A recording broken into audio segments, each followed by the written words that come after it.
এবং তারাই আসল মানুষ যারা সবাইকে নিয়ে সমাজটাকে গড়ে। আর যারা মনে করে আমি একা থাকবো আর কেউ থাকবে না, তার মতো স্বার্থপর আর কেউ হয় না। আমার আজকে এই কথাটুকু বলার প্রয়োজন ছিল বলে আমি বললাম।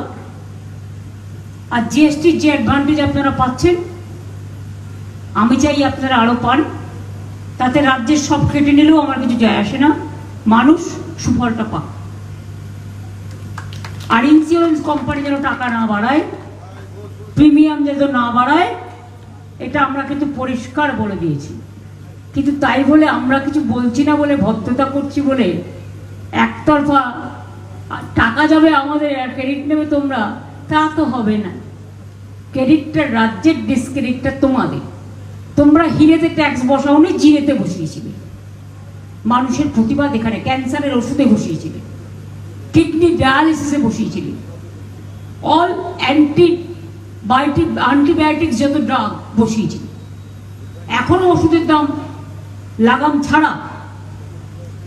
তারপরে মরা যারা সব একত্রিত হয়েছে, কেউ যুদ্ধ করছে, কেউ ধ্বংস করছে, কেউ লোকটারি দিচ্ছে কোমরে শিকল বেঁধে, আবার কেউ ট্যাক্স চাপিয়ে দিচ্ছে। প্রত্যেকটা জ্বালা জঞ্জালে আমরা বীতশ্রদ্ধ হয়ে গেছি। তা সত্ত্বেও আমি মনে করি আমরা বাংলাকে ভালোবাসি, তার কারণ এই দেশটা আমার।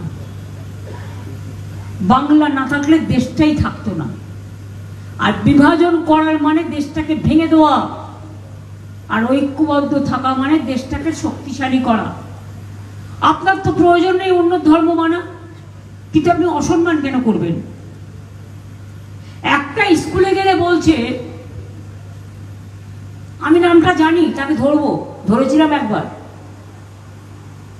ধরুন এক একটা পরিবার এক এক জিনিস খায়। বাংলার লোকেরা ডিম মাছ টাছ খায়, মাংস। এবার বিহারের লোকেরা একটু ছাতু ভালোবাসে, একটু ঠেকুয়া ভালোবাসে।